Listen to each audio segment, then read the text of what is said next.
Everyone. Today we will start with the topic Indian financial system. Now, the moment we talk about the Indian financial system, what exactly do we mean by a financial system? Now, when we talk about a financial system, we have to look at in India that we have two components. And when we talk about that the Indian financial system is divided into two major parts, we deal with the organized sector and the unorganized sector. Then we have to also look at the four major components of any financial system. And we're going to look at the four major components. But before we start with the components and so on, I will go on to a certain definition and meaning given by famous economists. So I will share PPT and start with this particular aspect. Now, the moment we look at the Indian financial system, it's a complex, well integrated, closely connected set of subsystems. And we talk about a number of institutions, and they're different from each other with respect to the rates of interest charged, the terms and conditions. And what a financial system basically does is it deals with mobilizing funds from surplus units, and it sees to it that these funds are transferred in an efficient manner and allocated efficiently to the deficit units. So we talk about certain specialized institutions like the NABARD, dealing with agricultural credit and rural development, and non-specialized, that is in general we talk about banks. Then the four components we have to look into: financial institutions, financial markets, financial instruments, and services. Now here also we have a definition by SB Gupta, who talks about surplus units, the funds being mobilized and being transferred to the deficit units. Now, once we talk about India, remember that we deal with a dichotomy. There's a dichotomy in the financial system of India: the organized sector, which is also called the formal or the regulated sector, regulated by the RBI or the SEBI and the IRDA, and the unorganized sector comprising of money lenders, relatives, and friends. And the moment we talk about this aspect, what we have to know is we have money lenders charging an exorbitant rate of interest, and landlords trying to grab the land from the borrowers. Traders also, they force the farmers to sell the output at low prices. So there's a lot of exploitation that goes on in the unorganized sector. Well, when we talk about the organized sector, we have here the RBI, which is the apex in the money market; SEBI, which is the deals with the capital market; and then we have the IRDA, which is the regulatory institution of the insurance sector. Now, the four major components of what we look into: financial institutions, financial markets, financial instruments, and financial services. We have here different kinds of financial institutions: regulatory institutions, banks, non banking financial institutions, and others. The regulatory institutions are basically three of them: RBI, SEBI, and IRDA.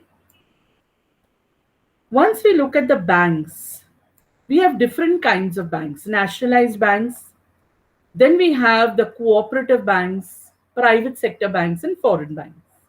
Nationalized banks, 14 major banks, commercial banks, were nationalized in 1969, and we have six more nationalized in the year 1980.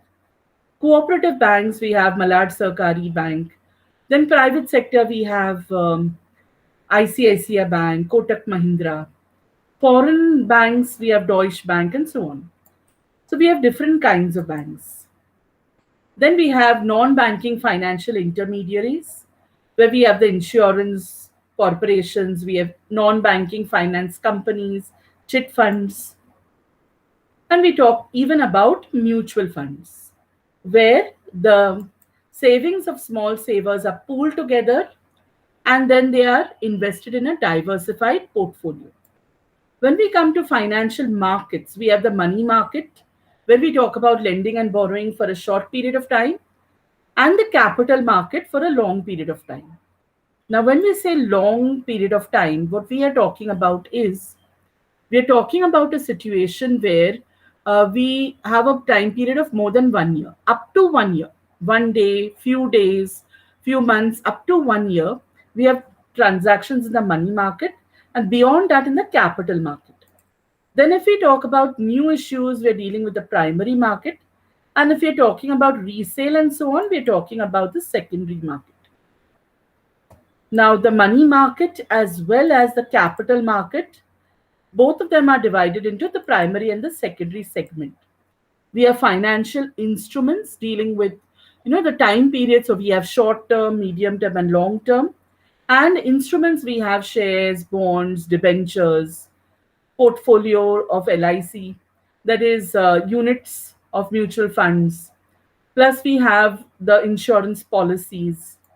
Now, some of the instruments may be issued directly in the form of, like shares from the borrowers to the lenders, like the companies issue it to the lenders, to the investors.